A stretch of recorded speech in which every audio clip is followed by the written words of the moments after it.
to the late, great Barry Cryer, a man who rode the comedy world like a colossus for many, many years. Everything, musicals, and wrote for Morecambe and Wise, and did his own stuff, his own jokes, everything.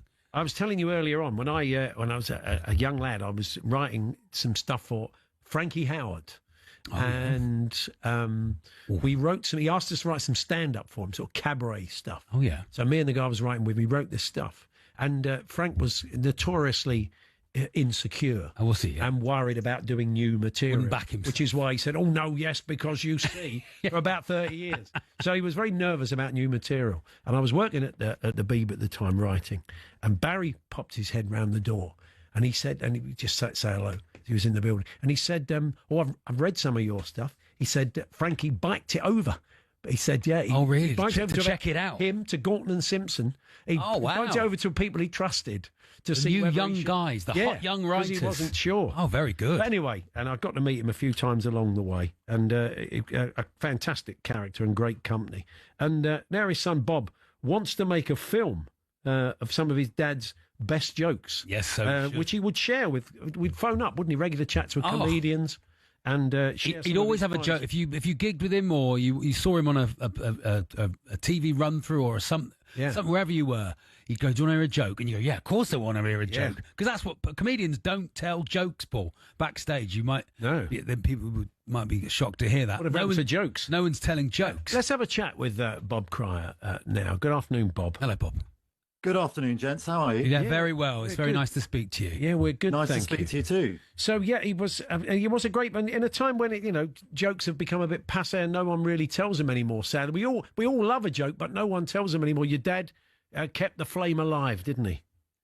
Well, it was very much a very traditional way of delivering your comedy back in the day, of course, wasn't it? But I think that comedians still like jokes. I know that, as Charlie was saying, very often backstage or in the green room, comedians will tell jokes to each other, but they won't necessarily do it on stage, which is a very different, forum. In front of an audience, there's an expectation of one-liners or observation, or it's surreal humour or whatever the trend is of the time. But there was something about Dad and jokes that it never really left him. He sort of kept that part of his comedy true front and centre to what he did, and it really became his calling card. As you said, you get a phone call from Dad, usually on your birthday, which family included, which would say, "Have you heard the latest?" And it's a bit like in vinyl record shops, where you get the now playing. So he had the one that was this week. And he'd tell you that, and then usually he'd say, "Wishing you a happy birthday," and I hear you're 60 or 50 or whatever, and he'd say, "You don't look it. I'm sure you were once." And then he'd say, "I'll let you go back to your day," and then he'd sign off, and some people didn't even speak to him until their next birthday. So better than a card. I know he wrote for people, Bob, and I know he gagged up scripts and that sort of stuff. A lot for people.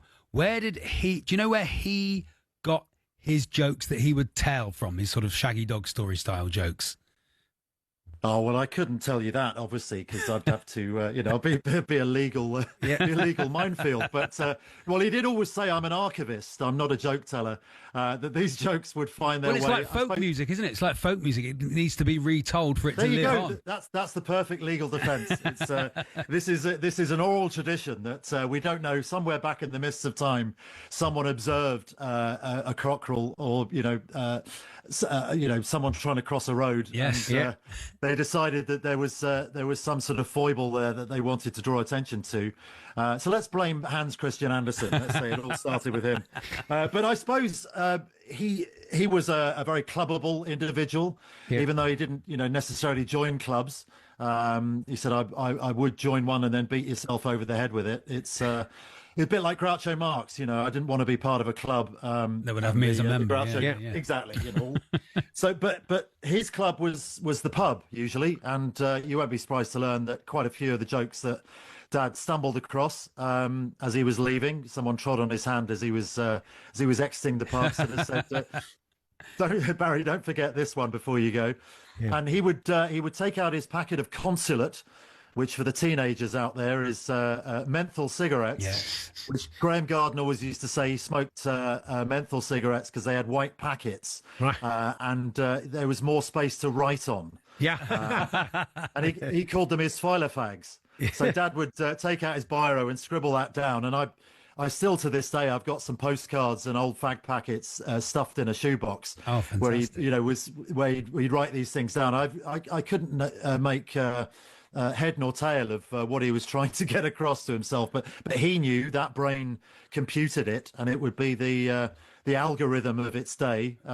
If Dad was on WhatsApp or if he was on social media, I mean that's where he would be trading his jokes and his comedy. But in order to put this film together, I've actually collected together some of the postcards and some of those fag packets to put them into a sort of an art, A3 printout, which nice. is signed by some of the cast, to give away to those that want to pledge some money towards it to make it happen. Because as we know these days, the best way of getting projects together often is to go back to the fans. And Dad, amazingly, 3 years later, it's there's still a lot of them out there that miss him and speak very warmly about him. I'm very lucky. Yeah.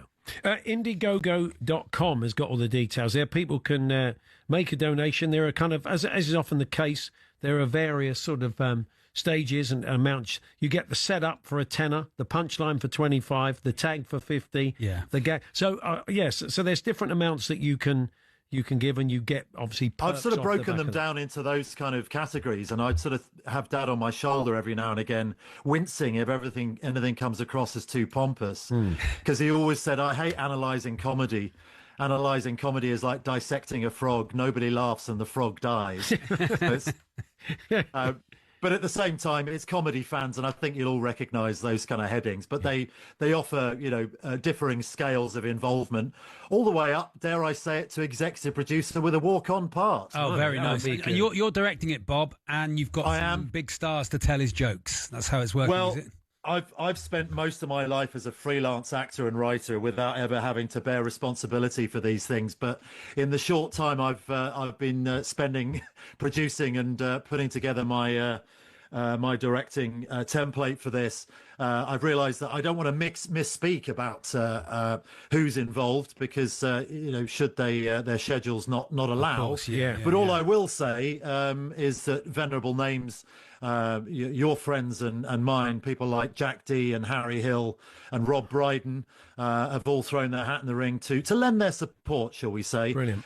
We've even got some young newcomers like Alison Steadman and Judi Dench and Hugh Bonneville, who we might give a run out if we decide that they're up to the task. But I think the euphemism for me is they've lent their support. Excellent. And we hope to get them on set in the near future. Bob, thank you very much. Indiegogo.com, Joke the Film. That's all the details there, and all the different ways you can pledge. But good to talk to you. Thanks very much. Thanks, Bob. You're very welcome, gents. Thank you so much. Bob Cryer there on his dad, the late great Barry Cryer, and get involved. I think it's a film we'd all like to see. It'd certainly give us a laugh.